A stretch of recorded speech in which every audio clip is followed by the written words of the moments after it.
여러분 안녕하십니까? 윤석열 대통령 탄핵 심판의 마지막 변론기를 하루 앞두고 다시 극우 세력이 준동하고 있습니다. 그동안 내란을 옹호하며 법원을 공격하는 폭동까지 부추겼는데 이제는 탄핵이 인용되면 더 끔찍한 표현입니다만 한강이 피로 물드는 내전이 불가피하다는 식으로 훨씬 더 극단적인 폭력을 선동하고 있는 건데요. 헌법재판소에 대한 공격을 모의하고 사주하며 범죄를 조장하는 움직임도 고개를 들고 있습니다. 먼저 윤수한 기자가 보도합니다. 지금 같은 평화 집회로 탄핵을 막을 수 있을까? 지금쯤 곳곳에서 유혈 충돌이 벌어지며 횃불과 가스통이 집회에 등장해야 정상이다.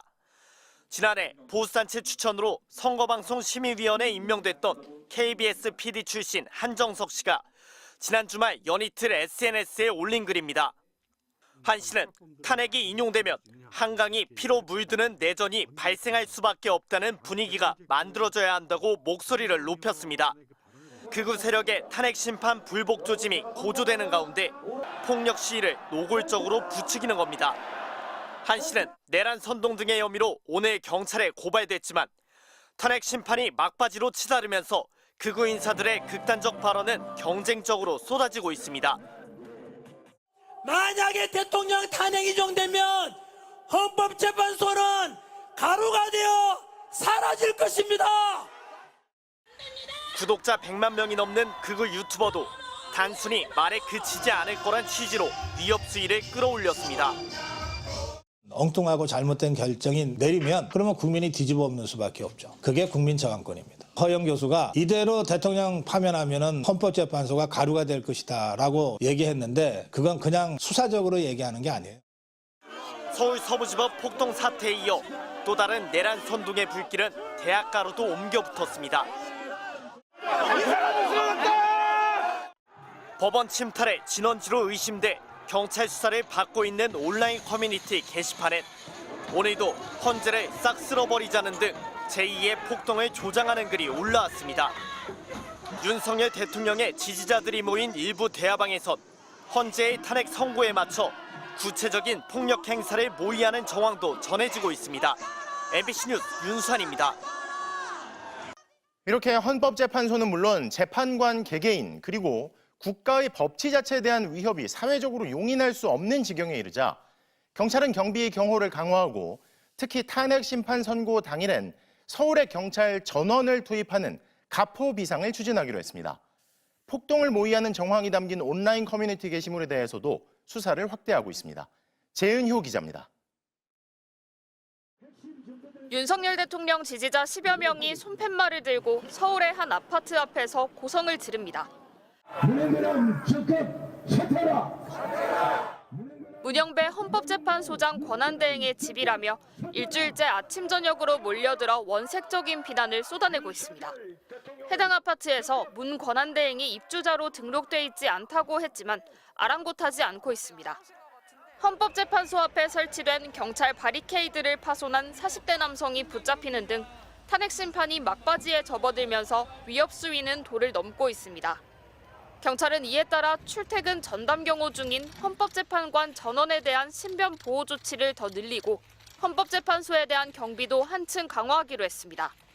특히 탄핵 심판 선고 당일엔 서울 지역의 가포 비상 발령까지 추진할 방침입니다.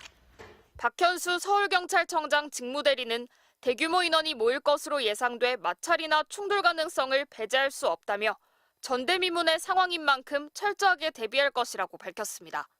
가포 비상령은 투입 가능한 경찰 전원이 비상대기하는 최고 수준의 경계태세로 2017년 박근혜 전 대통령 탄핵 선고 당시에도 서울엔 가포 비상령이, 그 밖의 지역엔 의로 비상령이 내려졌습니다.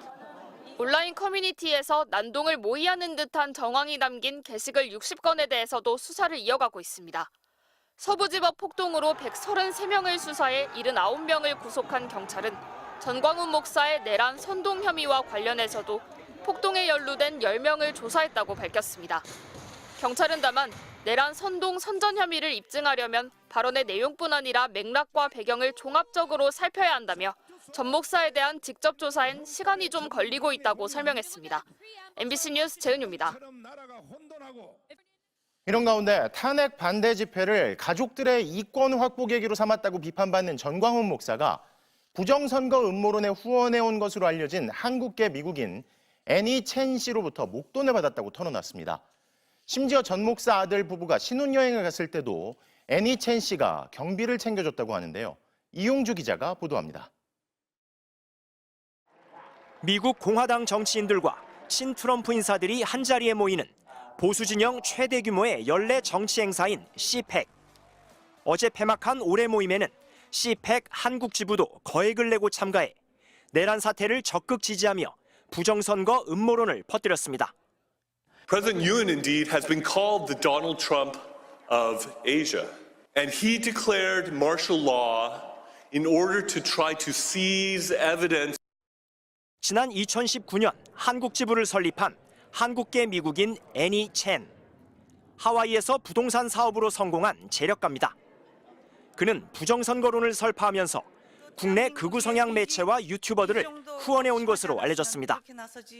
윤석열 대통령 탄핵 반대 집회를 주도하는 전광훈 씨도 수혜자였습니다. 전 씨는 오늘 자신의 유튜브 방송에 나와 애니 첸으로부터 목돈을 받았다고 말했습니다. 그 김명희 여사가 박근혜 탄핵 시기부터 한국의 이 상황에 대해서 굉장히 관심이 많습니다. 그리고 전광훈 목사님 열렬 팬이잖아요. 저한테 한 달에 3천만 원씩도 주고 내가 가물 운동 한참 결정을 할 때 그리고 또 고액 후원은 한두 차례가 아니었습니다. 사억을 대겠다 했더니 목사님이 단칼에 필요 없어 그러더라고요. 애니첸 여사가 전광훈 목사님한테 제발 후원금 좀 받아주시지 해서 1억인가 주고 갔다는 얘기를 제가 나중에 들었습니다. 아니 그 후에도 계속 줬어요. 아들 부부의 하와이 신혼여행까지 애니첸이 챙겨줬다고 자랑합니다. 우리 에녹이하고 메리하고 신혼여행 갔잖아요. 거기에 예. 갈 때 집도 다 대주고 그 다음에 또 경비도 다 대줬어요. 애니첸은 국민의힘 유력 정치인들과도 지속적으로 교류해온 걸로 확인됩니다. 재작년 미국에서 열린 각종 행사에서 권성동, 김기현 의원 등과 만났고 3년 전 대선 직전 열린 CPEC 한국 지부의 부정선거 관련 세미나에는 나경원 의원이 축사를 보내기도 한 걸로 알려졌습니다. 애니첸은 재작년 8월 대통령 직속 자문기구 민주평통의 해외 운영위원회에 이어 초대 글로벌 전략위원장에도 올랐습니다. MBC 뉴스 이용주입니다. 지난 주말 대전에서 열린 탄핵 반대 집회에서 대전시장이 단상에 올라가 참가자들을 격려해 논란이 일고 있습니다. 탄핵 반대 집회를 오가면서도 정치적 중립 의무 위반을 교묘하게 피하려는 지자체장들에 대한 비판도 이어지고 있는데요. 김광현 기자가 보도합니다. 지난 주말 대전시청 광장에서 열린 탄핵 반대 집회. 붉은색 목도리를 두른 이장우 대전시장이 소개를 받으며 단상에 오릅니다. 민노총과 싸우고 계시는 대전시장님, 이장우 시장님! 국민의힘 소속 서철무 서구청장, 최춘규 대덕구청장, 박희주 동구청장도 자리를 함께했습니다. 이장우 시장은 직접 발언을 하진 않았지만 집회 참가자들에게 고개 숙여 인사한 뒤 주먹 쥐은 손을 높이 쳐들었습니다. 이 시장이 집회에 참석한 시점에 대전 동구엔 산불이 나고 있었습니다. 재난보다 정치를 우선시한다는 비판이 나왔습니다. 시장과 구청장이 내란을 획책하는 세력들의 탄핵 반대 집회 무대에 올랐습니다. 대전 시민들은 결코 이 사실을 묵과하고 용서할 수 없습니다. 앞서 이 시장은 비상계엄 사태와 관련해 시장이 신경 쓸 일은 아니라고 답했습니다. 시장은 대전 시민의 재산과 생명을 지키고 시 발전을 위해서 오로지 거기에 집중하는 것이지 그건 정치권에서 알아서 할 일이라고 봅니다. 앞서 이철우 경북도지사가 동대구역에서 열린 집회에 참석해 애국가를 불렀고 제가 시원하게 연설하고 싶지만 도지사는 연설을 못하게 돼가 있더라고요. 김장호 구미시장과 김두겸 울산시장도 탄핵 반대 집회에 참석했지만 발언은 하지 않았습니다. 김두겸 시장님께서 보이시던데 아마 공무원은 정치 중립 의무가 있어서 오늘 이 자리에 직접 인사는 못 드리는 것 같습니다. 탄핵 반대 집회에 참석한 것이 적절한지 이장우 시장에게 물었지만 답변은 듣지 못했습니다. MBC 뉴스 김광현입니다. 내란에 가담한 인물들이 사용한 비화폰 수사가 계속 난항을 겪고 있습니다. 비화폰 통화 기록이 경호처 서버에 남는 걸로 알려졌는데 이에 대한 경찰의 압수수색은 경호처가 가로막고 경호처 수뇌부를 강제 수사하려는 건 또 검찰이 막아서고 있기 때문이죠. 그 사이 김성훈 경호처 차장이 직원들의 반발에도 불구하고 비화폰 데이터 삭제를 지시한 정황이 담긴 내부 문건을 경찰이 확보한 사실도 드러났습니다. 변윤재 기자가 취재했습니다. 곽종근 전 특수장 사령관은 비상계엄 당시 윤석열 대통령에게 비화폰으로 지시를 받았다고 폭로했습니다. 대통령께서 비화폰으로 제게 직접 전화를 하셨습니다. 의결 정족수가 아직 다 안 채워진 것 같다. 빨리 문을 부수고 들어가서 안에 있는 인원들을 끄집어내라. 군 수뇌부는 물론 이상민, 박성재 등 국무위원, 또 조지호 경찰청장과 김봉식 전 서울경찰청장, 심지어 민간인인 노상원 전 정보사령관도 무궁화 폰으로 불리는 비화폰을 갖고 있었습니다. 비화폰은 통화 녹음이 안 되지만 통화 기록은 경호처 서버에 남아 있습니다. 그런데 김성훈 차장이 경호처에 비화폰 기록 삭제를 지시한 정황을 경찰이 추가로 포착했습니다. 경찰이 확보한 경호처 내부 문건엔 비상계엄이 해제된 이후인 12월 7일 김성훈 차장이 전체 단말기 내 데이터 삭제를 지시한 걸로 나옵니다.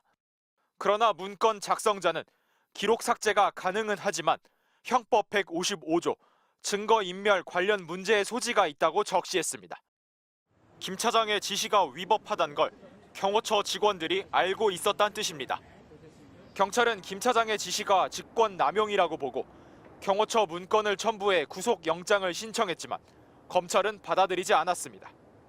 비화폰 보안 강화를 위한 여러 방안을 검토한 거란 김 차장 측 주장을 받아들인 것으로 전해졌습니다.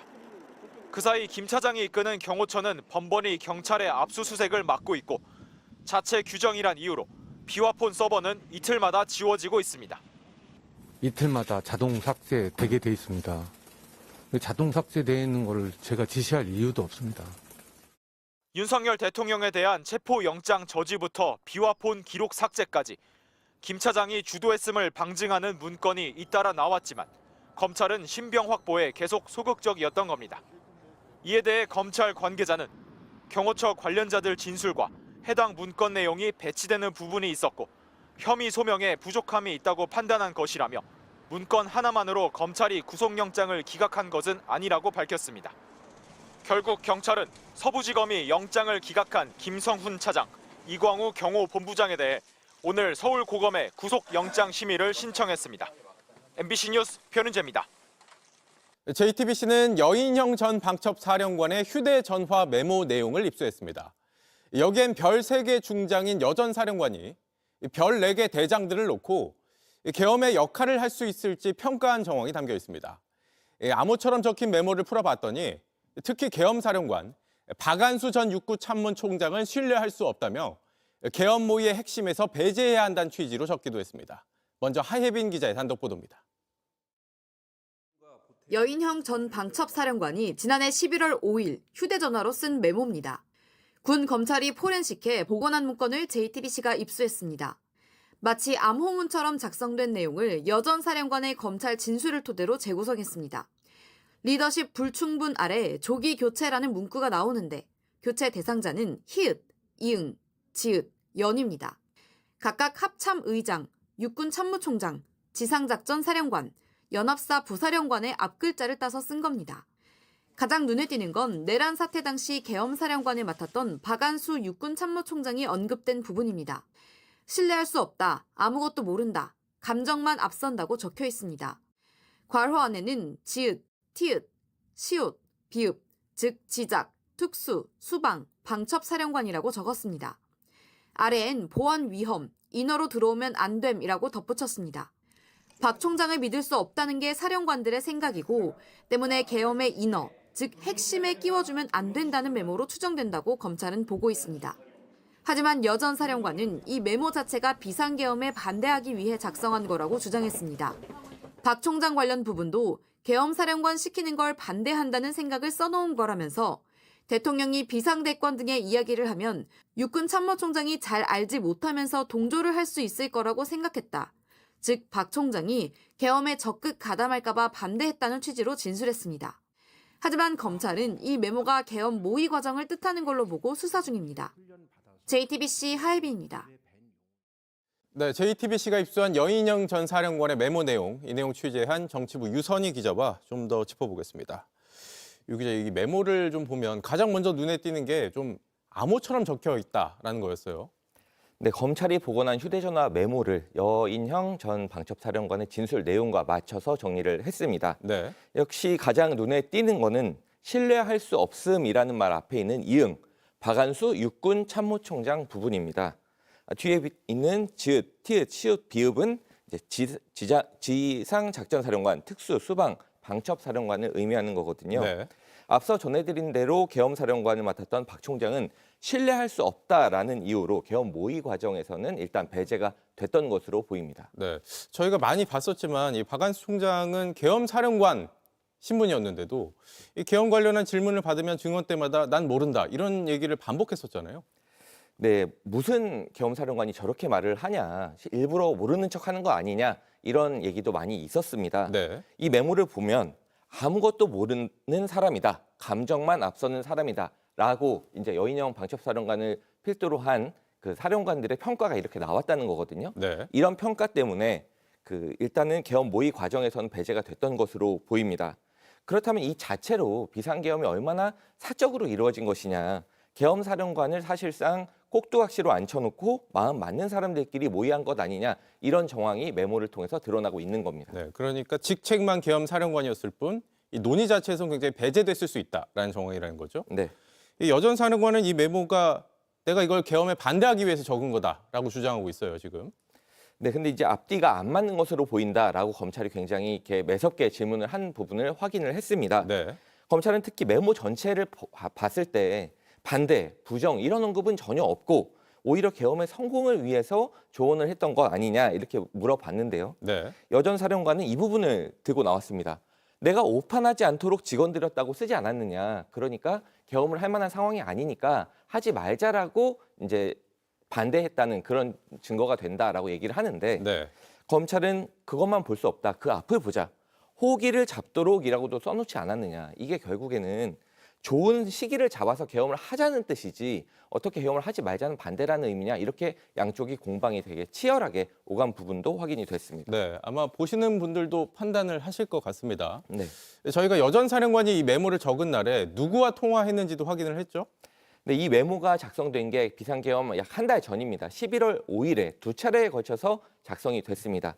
그날 통화 기록을 좀 보면 오전 8시 27분에 이진우 수방사령관하고 31분 동안 통화를 합니다. 네. 그리고 나서 오후 4시에 1차 메모가 작성이 됩니다. 짧은 메모거든요. 네. 그리고 나서 저녁 8시 50분에 이진우 사령관, 곽종근 사령관하고 연달아 통화를 하고 나서 그리고 나서 2차 메모가 작성이 되는 겁니다. 이게 이제 주된 내용이 다 담겨 있고요. 그리고 나서 다음날 아침에 바로 또 이진우 사령관, 곽종근 사령관이랑 연달아 통화를 하게 됩니다. 이 세 사람 메모의 그 마지막 부분에 공교롭게도 나오게 됩니다. 네. 네. 특수, 수방, 방첩 이 세 사람이 그날 연달아 통화를 한 겁니다.